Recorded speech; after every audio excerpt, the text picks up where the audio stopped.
മഹാഭാരതത്തിൽ നിന്നുള്ള ഒരു കഥയാണിത്. യുധിഷ്ഠിരൻ പകിടകളിയിൽ പരാജയപ്പെട്ടതിനുശേഷം പാണ്ഡവരെയും അവരുടെ ഭാര്യ ദ്രൗപദിയെയും കൗരവർ 12 വർഷത്തേക്ക് അവരുടെ രാജ്യത്തിൽ നിന്ന് നാടുകടത്തി. കൗരവർ ഒരിക്കലും പാണ്ഡവർക്ക് രാജ്യത്തെ തിരികെ കൊടുക്കില്ലെന്നും ഒരു മഹായുധം അനിവാര്യമാണെന്നും കൃഷ്ണൻ മനസ്സിലാക്കിയതിനാൽ പരമശിവനിൽ നിന്നു ദിവ്യായുധങ്ങൾ നേടാൻ അർജുനനെ കൈലാസത്തിലേക്ക് അയച്ചു.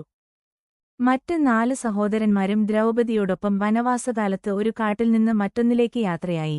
അങ്ങനെ അവർ ഹിമാലയപർവ്വതനിരകളിലെ നരനാരായണ ആശ്രമത്തിൽ വസിച്ചിരുന്നപ്പോൾ ഒരു ദിവസം പാഞ്ചാലിക്ക് അതുവരെ കണ്ടിട്ടില്ലാത്ത സൗഗന്ധിക പുഷ്പം കാറ്റിൽ പറന്നുവന്ന് കിട്ടി.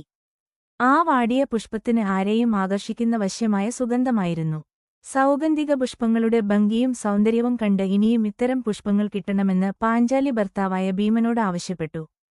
തന്റെ പ്രിയതമയുടെ ആഗ്രഹം സാധിപ്പിക്കാനായി ഭീമന് ഗദാധാരിയായി ഉടനെ പുറപ്പെട്ടു. സുഗന്ധമുള്ള വായുവിനെ പിന്തുടർന്നു അയാൾ കുറെ ദൂരം മുന്നോട്ടുപോയി. ശക്തനായ പാണ്ഡവന്റെ വരവ് കാരണം കാട്ടിലെ എല്ലാ മൃഗങ്ങളും പക്ഷികളും ഭയന്ന് ഓടിപ്പോയി.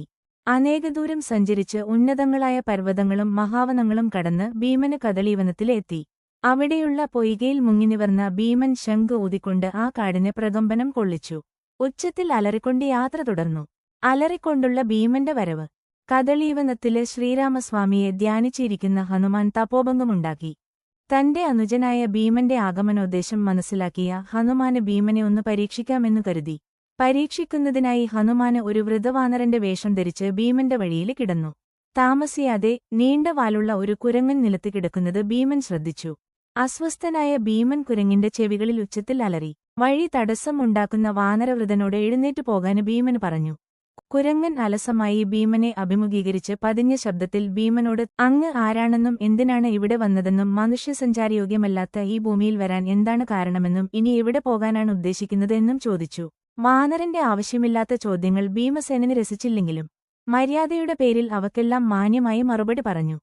പിന്നീട് കുരങ്ങൻ ഭീമനോട് തന്റെ വാൽ അനക്കാൻ കഴിയാത്തത്ര പ്രായമായെന്നും ദുർബലനാണെന്നും എന്റെ വാൽ നിങ്ങളുടെ പാതയ്ക്ക് തടസ്സമാണെങ്കിൽ അത് മാറ്റിവെച്ച് നിങ്ങളുടെ വഴിക്ക് പോയിക്കോളൂ എന്ന് പറഞ്ഞു. ശക്തിയില്ലാത്ത കുരങ്ങിനെ യമരാജന്റെ വാസസ്ഥലത്തേക്ക് എറിയും എന്ന് മനസ്സിൽ പറഞ്ഞുകൊണ്ട് തന്റെ വീര്യത്തിൽ ഉറപ്പിച്ച് ഭീമൻ വാലിന്റെ അടുത്തേക്ക് ചെന്നു. ഇടതുകൈകൊണ്ട് നിലത്ത് ഒരു ചില്ല പോലെ വാൽ ചലിപ്പിക്കാൻ ശ്രമിച്ചു. പക്ഷേ വാൽ അനങ്ങിയില്ല. അവൻ 2 കൈകളും കൊണ്ട് ശ്രമിച്ചു. പക്ഷേ എന്നിട്ടും അവന് വാൽ ഉയർത്താൻ കഴിഞ്ഞില്ല. ഒടുവിൽ ഭീമന് തന്റെ പരാജയം സമ്മതിക്കേണ്ടി വന്നു. അവൻ കുരങ്ങിന്റെ മുമ്പിൽ പ്രണമിച്ചുകൊണ്ട് പറഞ്ഞു, എന്റെ പരുഷമായ വാക്കുകൾ ക്ഷമിക്കണം. ഭീമന്റെ അഹങ്കാരം തെല്ലൊന്നു കഴിഞ്ഞെന്ന് ഹനുമാന് മനസ്സിലായി. ഹനുമാൻ തന്റെ യഥാർത്ഥ രൂപം ഭീമന് കാണിച്ചുകൊടുത്തു.